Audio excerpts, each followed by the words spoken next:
Good evening. Welcome to South Asia Newsline. I'm Gitasha Sharma. Here are the top stories we are tracking for you on Friday, the 26th of January. India celebrates Republic Day parade with ASEAN leaders.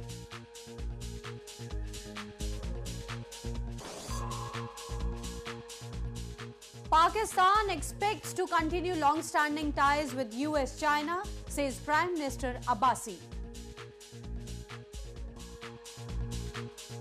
And Nepal's left alliance ready to make fresh start over ties with India.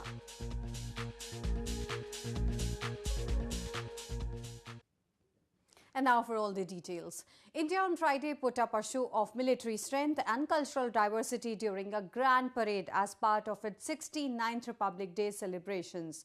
In a first, the event was graced by top leaders of ASEAN countries who were the chief guest for the event.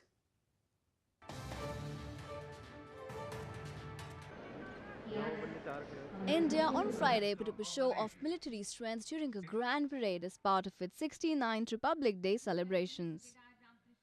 In a first, the Republic Day parade this year was graced by leaders of all member nations of Association of Southeast Asian Nations or ASEAN who were the chief guests for the event. New Delhi showed its military might by display of marching contingents, strategic defence weaponry and colourful tableau at Rajpath. Rajpath, an elegant lawn-bordered boulevard that connects the Presidential Palace to India Gate War Memorial. India won independence from British rule on August 15, 1947, but it was not until January 26, 1950 that the nation declared itself a sovereign republic state with the adoption of its constitution. Later in the day, the 10 ASEAN leaders also attended the at-home reception hosted by Indian President Ramnath Kovind at the Mughal Gardens of the Presidential Palace.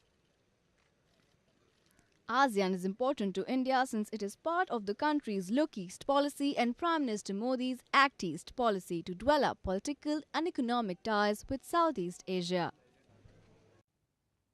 In news from Pakistan, Pakistan's Prime Minister Shahid Khaqan Abbasi on Thursday said that the country has had long-standing ties with both United States and China and expects them to continue. He made the remarks in a news conference during the World Economic Forum's Davos summit.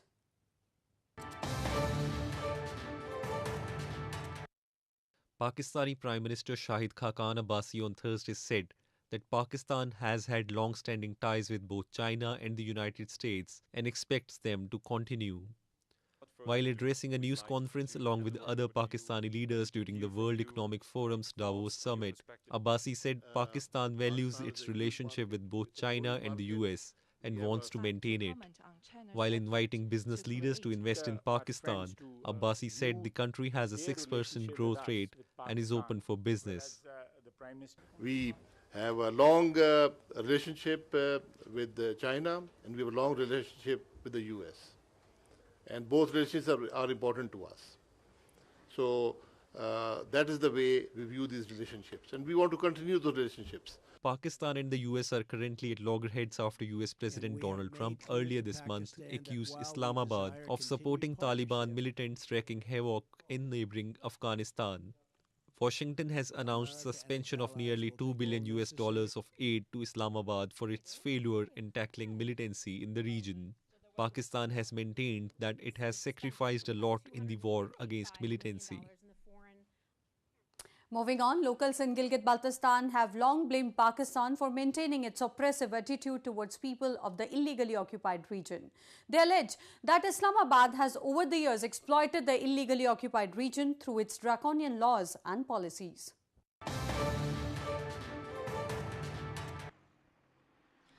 Locals in Gilgit-Baltistan have long accused Pakistan for denying them basic rights and imposing draconian laws and policies without any constitutional representation.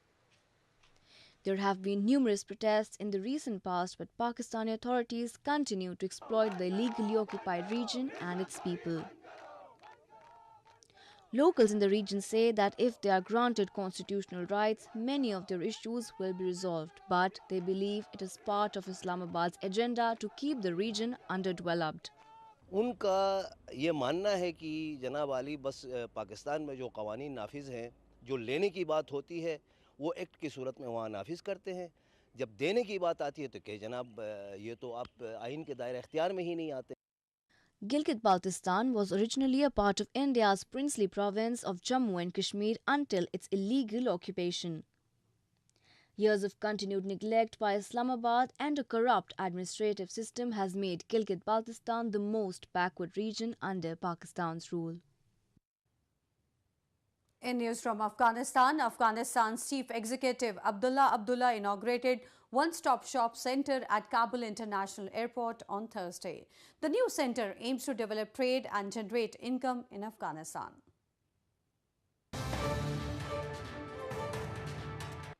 In a major step towards facilitating exports by air, the Afghan government inaugurated a one-stop shop at the Hamid Karzai International Airport in capital Kabul city. The shop came into being with the support of USAID's Afghanistan Trade and Revenue Project in order to improve trade and revenue in the country. Afghan Chief Executive Abdullah said the business community will now be able to get rid of bureaucracy and other issues. بالا رفتن تولیدات داخلی که خودش سبب ایجاد کار میشن، سبب رشد زراعت و مالداری و بیاجات کشور ما میشن. The establishment of the center is a step forward towards boosting Afghanistan's exports, pursue better marketing programs for domestic products, and improve domestic productions. The move is expected to simplify customs procedures and increase exports of Afghanistan's products and fresh produce. Moving on to news from Nepal, Nepal's Left Alliance, which is slated to form the new government, is ready to make a fresh start to relations with neighboring India. A CPN-UML party leader on Thursday claimed that new government will take the Indo-Nepal relations to new heights.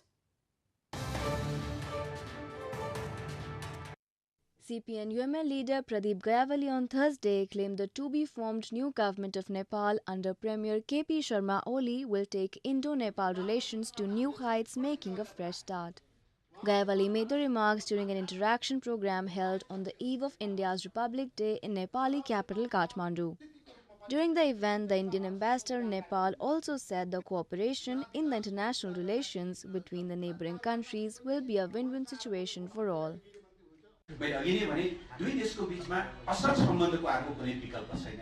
जब विकल्प छैन भनेदेखि पुराना घाउहरू पट्याउने भन्दा पनि त्यसबाट पाठ सिकेर दुईटा छिमेकी समान सार्वभौम राष्ट्रको बीचमा तर अत्यन्त घनिष्ठ छिमेकीहरूको बीचमा जस्तो खालको सम्बन्ध हुन्छ हामी त्यसलाई देखिए इंटरनली डेमोक्रेसीज में कंपटीशन होता है, इसमें कोई शक की बात नहीं है, लेकिन इंटरनेशनल रिलेशंस में नेबरिंग कंट्रीज में अगर कोऑपरेशन हो तो उसका सिर्फ मतलब है विन विन सिचुएशन। और मुझे बड़ी खुशी है कि भारत और नेपाल के 70 साल का जो सागा है जब से इंडिया इंडिपेंडेंट हुआ, ये मैं तो कहूंगा it's a saga of permanent friendship and partnership for progress. Left Alliance of CPN-UML and the CPN Maoist Centre, which fought the two-face of Nepal polls, had secured the majority in the parliament and is now likely to lead the next government. The Himalayan kingdom will now witness the National Assembly election on February 7 to elect representatives in the parliament. Fishermen associations in India have expressed their concern over a new bill which has been introduced in Sri Lankan parliament against fishermen crossing into territorial waters. The bill, if passed, will subject to more stringent punishments and fines on fishermen arrested for banned fishing in Lankan territory. Fishermen associations in southern India on Thursday expressed their concerns and slammed a new bill introduced in Sri Lankan parliament against the fishermen crossing its maritime boundary.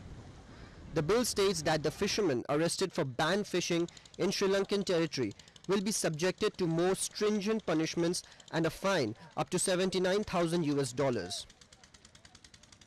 Sri Lanka has long fumed over poaching and illegal fishing by Indian fishermen that it says depletes the catch of its own fishermen. 1974-76 ஒப்பந்தத்தின் அடிப்படையில் இலங்கைக்கும் இந்தியாவுக்கும் இடையில் ஒரு கடல் எல்லையை உருவாக்கி அதற்கு சர்வதேச அங்கீகாரம் பெறாத வகையில் இரு நாடு அரசுகளும் சதிராட்டம் நடத்தி கொண்டிருக்கிறது.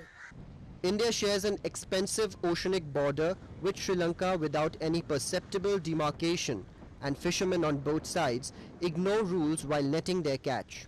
Fishermen from both Sri Lanka and India frequently stray into each other's territory and end up spending years in jail. The temperature dropped across North India due to the ongoing cold wave in India's Jammu and Kashmir province on Friday. The season drop in mercury caught locals off guard and they were seen making bonfires on roads.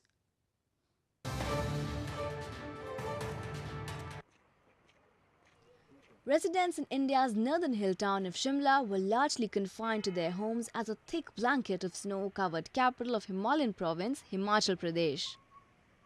The temperature dropped precipitously across North India because of the ongoing cold wave in India's Jammu and Kashmir province being the worst hit. Shimla, including other parts of Himachal Pradesh, received its first snowfall of the season early this week. Snow-covered trees and rooftops in the hill town. With the mercury dipping to -6 degrees, people huddled together around bonfires. Sir ठंड बहुत है पर enjoy तो कर रहे हैं पर ठंड बहुत लग रही है यहाँ पे. यहाँ पे आग जली हुई थी, हमने आग सेकी यहाँ पे. बहुत अच्छा लग रहा है यहाँ पे आगे शिमला में. Similar scenes were seen in capital city New Delhi, where people woke up to dense fog on the country's 69th Republic Day.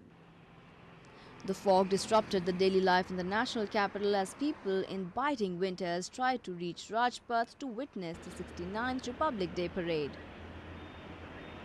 Snowfall in Indian Kashmir has a direct impact on temperatures in lower northern provinces of India.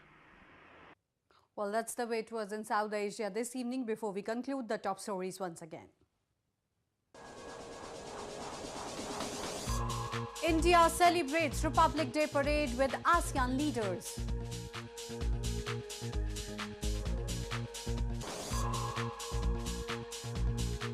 Pakistan expects to continue long-standing ties with US-China, says Prime Minister Abbasi.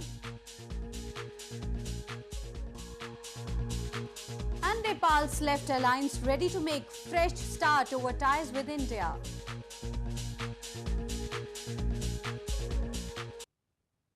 Now viewers can watch the show on SouthAsiaNewsline.com. You can also visit us on Facebook.com/AsAsiaNewsline and follow us on Twitter @AsAsiaNewsline. That's all in tonight's edition. We'll see you same time next week. Have a great weekend. Good night.